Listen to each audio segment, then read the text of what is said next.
Hi friends, welcome to Madurai சமையல். இன்றைக்கி நம்ம சேனலில் ரொம்பவே சிம்பிளாக ஒரு சூப்பரான கீரை கடையில் பண்ண போகிறோம். எப்படி பண்ணுறதுன்னு வாங்க பார்க்கலாம். இந்த வீடியோ பார்க்கறதுக்கு முன்னாடி நம்ம சேனலை சப்ஸ்கிரைப் பண்ணாதவங்க சப்ஸ்கிரைப் பண்ணிக்கோங்க.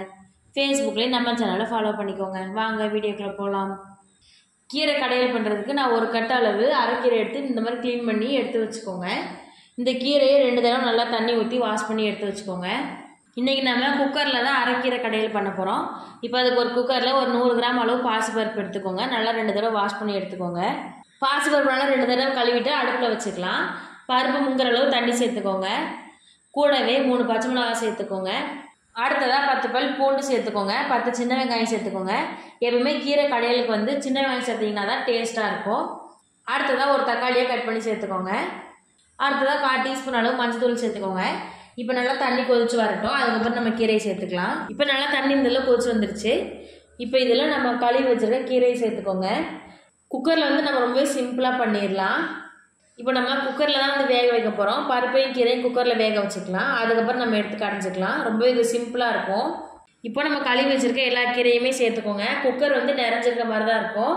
கீரை வந்து கொஞ்ச நேரத்துலேயே சுருங்கி வந்துடும். இப்போ நல்லா சுருங்கி வந்ததுக்கப்புறம் குக்கரை மூடி போட்டுக்கலாம். இப்போ பார்த்தீங்கன்னாலே தெரியும், நம்ம சேர்த்த கீரை வந்து நல்லா இந்த மாதிரி சுருங்கி வந்துருச்சு. நம்ம பாசி பருப்பு சேர்த்துருக்கனால 1 ஸ்பூன் எண்ணெய் சேர்த்துக்கோங்க. அப்போ தான் பருப்பு வந்து பொங்கி வராமல் இருக்கும். எண்ணெய் சேர்த்துட்டு இப்போ மூடியை போட்டு மூடி வச்சிடலாம். ஒரு 3லேருந்து 4 விசில் விட்டு எடுத்துக்கோங்க. பருப்பும் கீரையும் நல்லா வெந்து வந்துடும். இப்போ 3 விசில் விட்டு அடுப்பு ஆஃப் பண்ணியாச்சு. இப்போ கேஸ் போனதுக்கப்புறம் குக்கர் வந்து ஓப்பன் பண்ணி பார்க்கலாம். இப்போ நம்ம வேக வச்சுருக்க பருப்பையும் கீரையும் இந்த மாதிரி மண் பாத்திரத்தில் சேர்த்துக்கோங்க.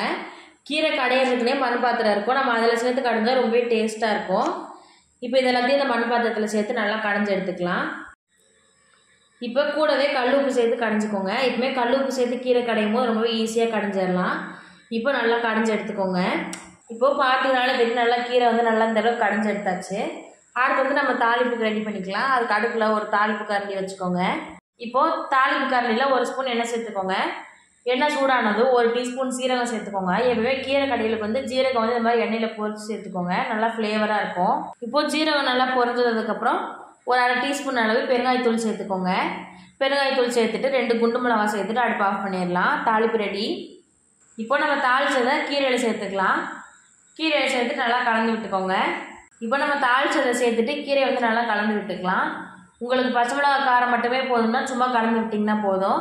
உங்களுக்கு காரம் பத்தாத மாதிரி இருந்துச்சுன்னா காஞ்ச மிளகாய் சேர்த்துட்டு நல்லா 2 தடவை கடைஞ்சி எடுத்துக்கோங்க. காரம் வந்து நல்லா வந்துடும். அவ்வளோதான், ஒரு சூப்பரான அரைக்கீரை கடையில் ரெடி ஆயிடுச்சு. கண்டிப்பாக நீங்களும் இதேமாதிரி ட்ரை பண்ணி பாருங்கள். இந்த வீடியோ பிடிச்சா லைக் பண்ணுங்கள், கமெண்ட் பண்ணுங்கள், ஷேர் பண்ணுங்கள். மறக்காமல் மதுரை சமையல் சேனலை சப்ஸ்கிரைப் பண்ணுங்கள். இதே மாதிரி ஒரு சூப்பரான ரெசிபியோட அடுத்த வீடியோவில் சந்திப்போம். தேங்க்யூ.